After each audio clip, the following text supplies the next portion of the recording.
अनाथ लड़का लेनिन, जिसे जयंती माँ की तरह प्यार देती थी और भाई वसंत हमेशा संभाल कर रखता था। अचानक उसकी जिंदगी में भारती नाम की एक खूबसूरत, पढ़ी लिखी और समझदार लड़की की एंट्री होती है। पहली नजर में सब कुछ एक सपने जैसा लगता है, लेकिन वक्त के साथ वही सपना एक भयानक बुरे सपने में बदलने लगता है, क्योंकि इस रिश्ते के पीछे कुछ ऐसे गहरे राज छिपे थे जो सिर्फ लेनिन की जिंदगी ही नहीं बल्कि आसपास के कई लोगों की किस्मत बदलने वाले थे। प्यार, भरोसा, धोखेबाजी, ताकत की लड़ाई और इंतकाम की आग से बनी इस फिल्म की कहानी चलिए झटपट शुरू करते हैं। कहा जाता है कि कलयुग में अगर उस पवित्र जगह की पूजा की जाए जहां भगवान वेंकटेश का खून गिरा था तो वहां बारिश होती है। उस गांव के लोग भी यही मानते थे। इसी विश्वास के साथ वो हर साल भगवान की पूजा करते थे। लगभग 18 दिनों तक ये त्योहार चलता था, चाहे कुछ भी हो जाए। इस त्योहार के दौरान जमीन पर खून की एक बूंद भी नहीं गिरनी चाहिए थी। सब लोग इस बात का पूरा ध्यान रखते थे, क्योंकि माना जाता था कि ऐसा होने पर कोई बड़ी मुसीबत आ सकती है। 1976 में चित्तौड़ जिले के श्रीरामपुर में इस त्योहार के बीच एक छोटा लड़का पहुंचता है।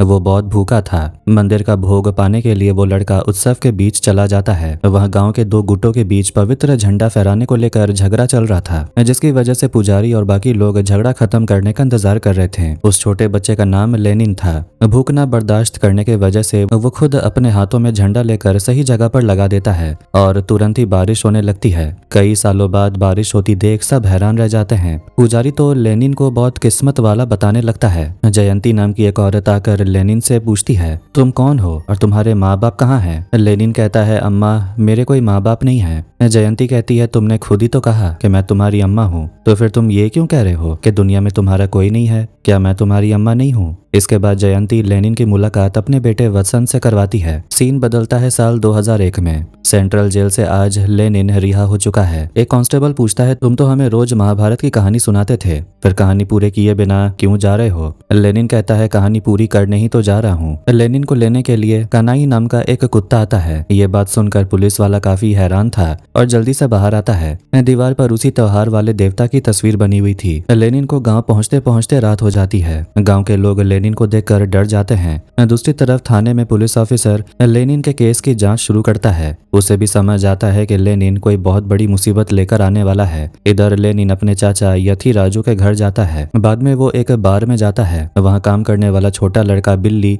लेनिन को देखकर कहता है, आज सारे टेबल फुल है भैया, यहाँ खाने की जगह नहीं है, आप चाहे तो मैं पार्सल करवा देता हूँ। उसी वक्त बार का मालिक बिल्ली को बुलाकर कहता है, इनके लिए अलग से टेबल कुर्सी लगा दो। ये कहते समय मालिक के चेहरे पर साफ डर दिख रहा था। ये लड़का हैरान होकर पूछता है, ये कौन है? मालिक कहता है, ये लेनिन है। ये सुनते ही वो छोटा बच्चा अपनी पेटी से एक चाकू निकाल लेता है। फिर लेनिन के पास खाना ले जाकर पूछता है, भैया, आपका नाम लेते ही इस गांव के लोग सब कहते हैं कि आप यहाँ के नहीं हैं। कुछ लोग तो आपका नाम सुनकर ही डर जाते हैं। पूरा गांव आपके बारे में बातें करता है। आप तो चले गए थे, फिर वापस क्यों आए? लेनिन अपनी कहानी बताने लगता है। गांव के प्रधान नाथा मुनि की जब एक एक्सीडेंट में मौत हो गई थी, तब पूरा गांव मुश्किल में पड़ गया था। जयंती के पति ही नाथा मुनि थे। इस बार गांव के त्योहार को लेकर सब लोग परेशान थे, क्योंकि त्योहार के दिनों से ठीक पहले ही गांव के प्रधान की मौत हो गई थी। जयंती सब लोगों से कहती है कि चाहे कितना भी बड़ा एक्सीडेंट हो जाए या कितनी भी बड़ी मुसीबत आ जाए, गांव का त्योहार किसी भी साल बंद नहीं होता। वो खुद देख रेख करके इस त्योहार को चलाएगी। हर साल गांव में से किसी न किसी इंसान को धर्मराज बनाया जाता है। जिसे धर्मराज बनाया जाता है, गांव के सब लोग उसकी बात मानते हैं। धर्मराज बनने के बाद उस इंसान की इज्जत 1000 गुना बढ़ जाती है।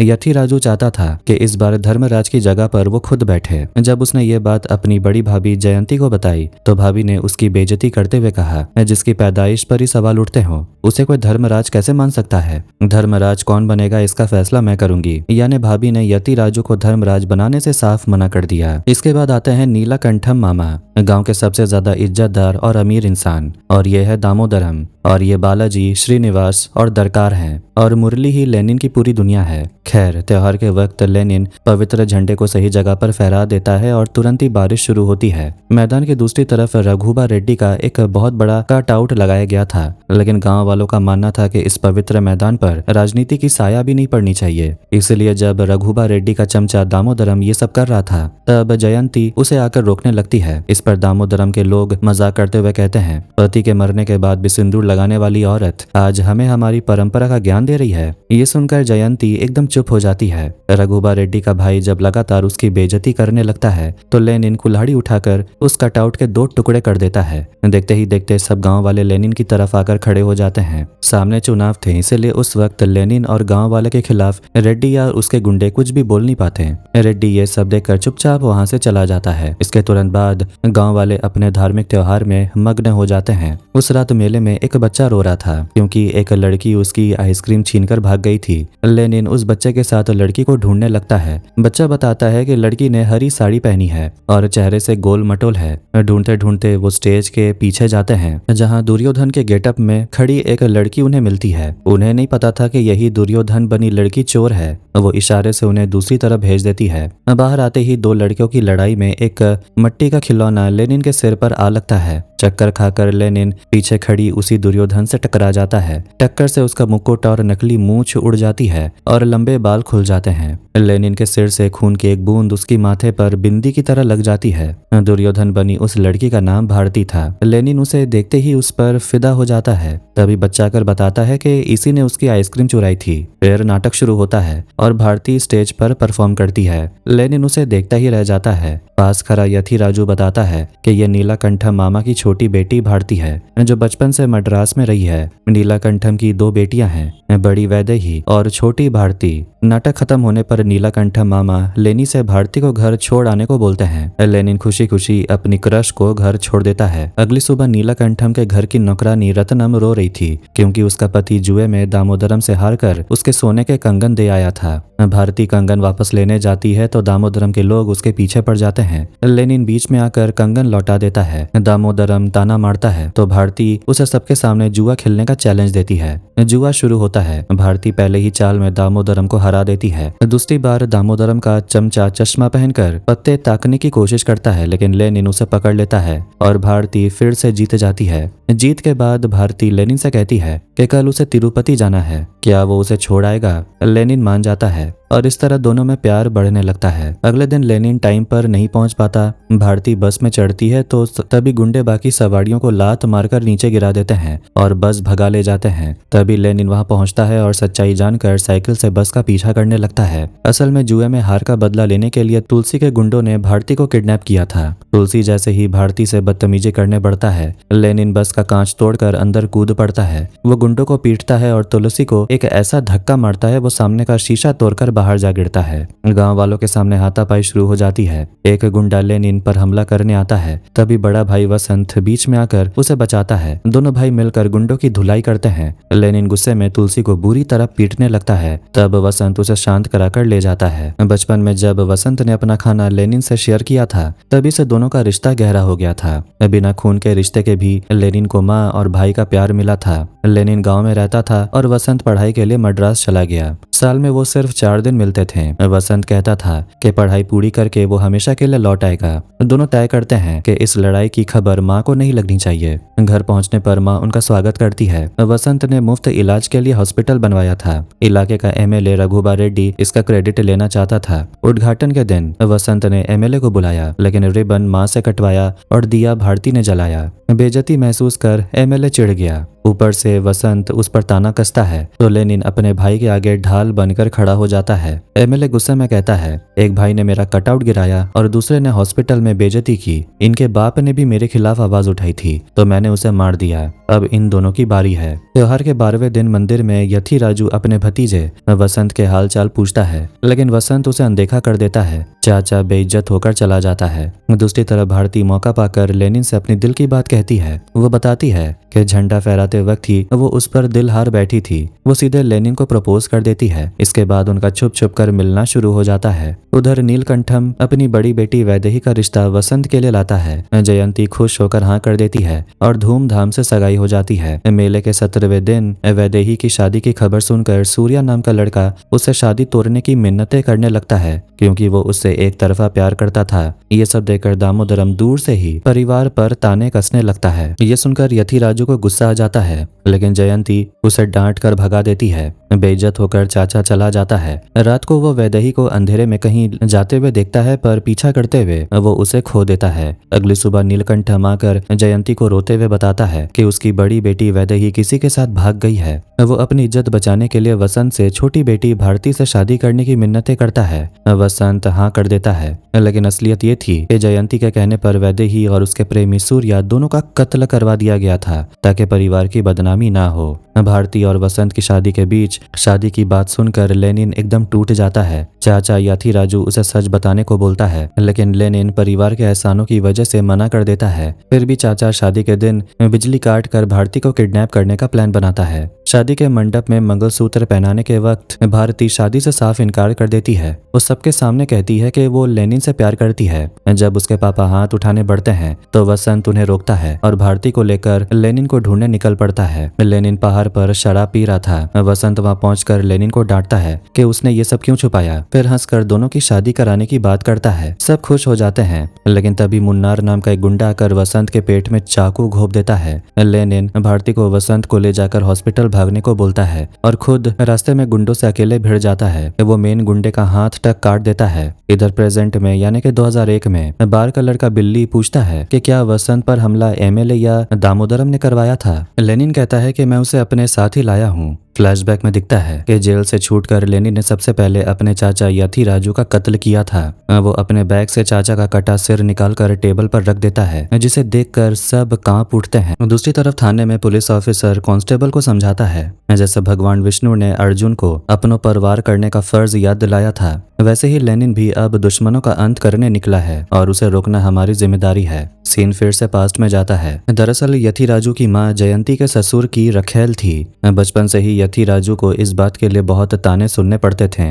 और उसकी माँ को भी उस परिवार में कभी इज्जत नहीं मिली। लेकिन यथिराजू की माँ के मन में कोई शिकायत नहीं थी। वो हमेशा अपने बेटे को सही रास्ते पर चलने की सीख देती थी, लेकिन दुनिया वालों के तानों ने और अपनों के दिए जख्मों ने यथिराजू को एक पत्थर दिल इंसान बना दिया था। जयंती जब भी मौका मिलता यथिराजू की बेइज्जती करती थी। जब धर्मराज बनने का मौका आया तभी जयंती ने उसे रखेल का बेटा कहकर ये अधिकार नहीं दिया। माँ की बातें सुनकर वसंत भी अपने छोटे चाचा यथिराजू को नापसंद करता था और उसकी बिल्कुल इज्जत नहीं करता था। इसी वजह से यथिराजू ने तय किया कि वो माँ और बेटे दोनों को एक एक करके खत्म कर देगा। उसने वसंत को रास्ते से हटाने के लिए खुद गुंडे हायर किए थे। यहाँ यथिराजू को एक और बड़ा मौका मिल गया था जब उसे वैदेही का सीक्रेट पता चला। उस रात जो कुछ भी हुआ यथिराजू ने दूर से सब देख लिया था। घर आकर माँ बेटे की बातें सुनकर उसे पक्का यकीन हो गया कि जयंती के कहने पर ही वैदेही का कत्ल किया गया है। जब गुंडे वसंत को मार नहीं पाए तो यथिराजू ने उन्हें पैसे देकर भाग जाने को कहा, क्योंकि लेनिन ने उन्हें देख लिया था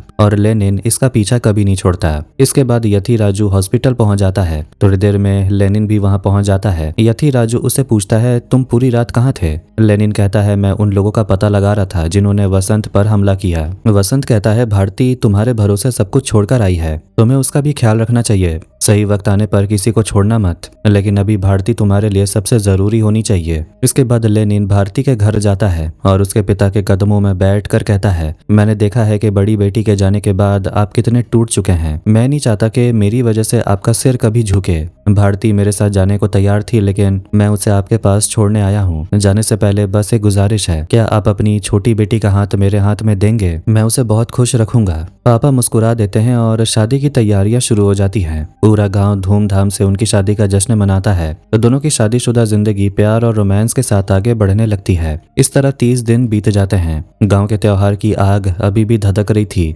गांव वाले बहुत चिंता में पड़ जाते हैं, क्योंकि जब तक वो आग पूरी तरह राख नहीं हो जाती तब तक पूजा की असली रस्म शुरू नहीं हो सकती। दूसरी तरफ एमएलए और दामोदरम के ऑफिस का सीन दिखाया जाता है, जहां यथिराजू भी मौजूद था। दामोदरम को पता चल चुका था कि वसंत पर हमला यथिराजू नहीं करवाया था।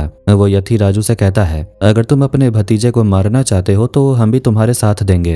एमएलए गिरी नाम के एक छोटे लड़के को बुलाता और कहता है तुम किसी तरह वसंत के हॉस्पिटल में काम पर लग जाओ, बाकी हम संभाल लेंगे। वक्त के साथ वो लड़का वसंत के हॉस्पिटल में काम करने लगता है। अचानक एक दिन भारती की तबीयत खराब हो जाती है। डॉक्टर के पास जाने से पता चलता है कि वो मम्मी पापा बनने वाले हैं। ये सुनकर सब बहुत खुश होते हैं। भारती खास तौर पर वसंत का शुक्रिया अदा करती है। तभी वो छोटा लड़का अपने मालिकों को खबर देता है। रास्ते में दामोदरम, यति राजू, रघुबा रेड्डी और तुलसी ने मिलकर लैंड माइन बिछा रखा था और इंतजार कर रहे थे कि कब वसंत की गाड़ी आए और धमाका हो। लेकिन क्योंकि उसी गाड़ी में लेनिन भी था, इसलिए यति राजू इसका विरोध करने लगता है। गाड़ी में वसंत लेनिन से कहता है, इस टूटी फूटी सड़कों से घर जाना भारती के लिए ठीक नहीं। तुम लोग मेन रोड से चले जाओ, मैं पैदल होकर गोविंदा मामा को इंजेक्शन देकर आता हूँ। ये कहकर वो गाड़ी से उतर जाता है। झाड़ियों के पीछे छिपे गुंडे उस पर नजर रखे हुए थे और उन्होंने यति राजू को बांध रखा था। वसंत जैसे ही लैंडमाइन के पास पहुंचता है, अचानक रुक जाता है। फिर पास में बैठकर कहता है, तुम लोग जानते हो मेरी भी एक छुपी हुई कहानी है। फिर कहानी 3 साल पीछे चली जाती है। गाँव के मेले में जब भारती पहली बार जयंती के घर आई थी, तभी वसंत को उससे प्यार हो गया था, लेकिन उसने अपने दिल की बात किसी से नहीं कही। भारती के करीब रहने के लिए वसंत ने उसी के कॉलेज में एडमिशन ले लिया। वो दूर से हमेशा उस पर नजर रखता था। अगर कोई लड़का भारती से दोस्ती करने की कोशिश करता तो वसंत उसे बुरी तरह टॉर्चर करता। फिर जब वैदेही के घर वाले वसंत के लिए शादी का रिश्ता लाते हैं तो माँ उसे ये बात बताती है। तब वसंत माँ के सामने भारती से अपने प्यार का सच खोल देता है। माँ खुश होकर कहती है कि वो भारती से बात करेगी, लेकिन वसंत मना करते हुए कहता है, वैदेही मुझे पसंद करती है। अगर अभी हमने भारती का जिक्र किया तो वैदेही की पसंद सबके सामने आ जाएगी और फिर मैं भारती से कभी शादी नहीं कर पाऊंगा, इसलिए वैदेही को इस दुनिया से हटाना पड़ेगा। इसके बाद वसंत अकेले में मिलने के बहाने वैदेही को जंगल में बुलाता है और उसे जान से मार देता है। फिर एक आदमी से उसकी नकली हैंडराइटिंग में खत लिखवाकर ऐसा नाटक रचता है जैसे वो किसी के साथ भाग गई हो। सब कुछ प्लान के हिसाब से चल ही रहा था, लेकिन बीच में भारती ने सब बिगाड़ दिया। उसने सबके सामने अपने प्यार की बात मानकर मेरा पूरा प्लान खराब कर दिया। मन तो कर रहा था कि उसे वहीं मार दूं, लेकिन फिर भी दिल पर पत्थर रखकर उसे लेनिन के हाथों सौंप दिया। मैं बस सही वक्त का इंतजार कर रहा था, वक्त आते ही अपना बदला लेता। तुम लोगों ने मेरे पीछे हॉस्पिटल में जो छोटा लड़का लगाया था, मुझे उसकी खबर है। अब तुम सब लोग यहाँ जितने भी हो, मैं तुम सबकी अधूरी इच्छाएं पूरी करूंगा। यति राजू को धर्मराज बनवा दूंगा, एमएलए साहब को उनकी इज्जत दिलवाऊंगा और आगे चलकर मेरे बाप के मर्डर केस में भी उनका नाम ना आए, इसका भी इंतजाम करवाऊंगा। दामोदरम का ढेर सारा सोना चांदी और जमीन दूंगा। अगर तुम लोग मेरे साथ मिलकर काम करोगे तो तुम्हें सब कुछ मिलेगा, वरना सब कुछ खत्म हो जाएगा। ये कहकर वसंत अपना बैग उस लैंडमाइन पर फेंक मारता है, जिससे वहां जोरदार धमाका होता है। बाकी सब लोग बाहर आते हैं और वसंत से हाथ मिला लेते हैं। अगली सुबह त्योहार की रस्म के लिए लेनिन को गांव से बाहर जाना पड़ता है, जिससे भारती उदास हो जाती है। उधर एमएलए पुलिस को मेले से दूर रहने का ऑर्डर देता है। लेनिन अपने दोस्तों के साथ काम पर निकलता है, जहाँ एक ट्रक उसके दोस्त को कुचल देता है। लेनिन ड्राइवर को पकड़ता है तो पता चलता है कि एक्सीडेंट वसंत के साथ काम करने वाले छोटे लड़के ने करवाया था। वो लड़का लेनिन को एक कैसेट देता है। कैसेट में वसंत की आवाज होती है, मैं भारती से प्यार करता था। जब वो मुझे नहीं मिली तो बदला लेने के लिए तुम्हारी शादी उससे करवाई। तुम्हारे जिन दोस्तों ने भारती को भगाने का प्लान बनाया था, उन्हें मैंने मार दिया। अब आकर मुझसे मुकाबला करो। लेनिन डर कर घर पहुंचता है और भारती को मंदिर में छिपा देता है। फिर वो मेले में वसंत को ढूंढने जाता है, जहां वसंत औरत के गेटअप में नाच रहा था। वसंत ताना मारता है कि उसे भारती के मंदिर में छिपे होने की खबर है। लेनिन भागकर मंदिर जाता है तो वहां उसका दोस्त मुरली मिलता है। मुरली अपने परिवार को बचाने के लिए मजबूरी में लेनिन की आंखों में मिर्च पाउडर फेंक देता है। लेनिन दर्द से तड़पते हुए भारती को छोड़ने की भीख मांगता है। वसंत पैर के घुंघरू बजाता है तो लेनिन आवाज सुनकर तलवार चलाने लगता है, लेकिन गुंडे चालाकी से वसंत की जगह भारती को आगे कर देते हैं। तलवार लगते ही भारती चिल्लाती है। लेनिन तुरंत तलवार हटाता है पर भारती उसकी गोद में ही दम तोड़ देती है। तभी मुरली को भी मार दिया जाता है। वसंत ताना मारते हुए कहता है, भारती तो मेरे दिल में बसती है, मैं उसे अपने हाथों से कैसे मारता, इसलिए ये काम मैंने तेरे हाथों से करवाया। यहाँ प्रेजेंट यानी 2001 में लेनिन उस लड़के से कहता है, मैं यहाँ सिर्फ तुम्हारे लिए आया हूँ, मैंने तुम्हारे बाप मुरली को नहीं मारा। अगर तुम्हें यकीन नहीं है तो तुम मुझे मार सकते हो। ये सुनकर लड़का अपनी गलती के लिए माफी मांगता है और तलवार लेनिन को दे देता है। लेनिन उसे वहां से चले जाने को बोलता है। इसके बाद दामोदरम, तुलसी और बाकी गुंडों पर टूट पड़ता है। उधर जयंती अपने बेटे वसंत से कहती है,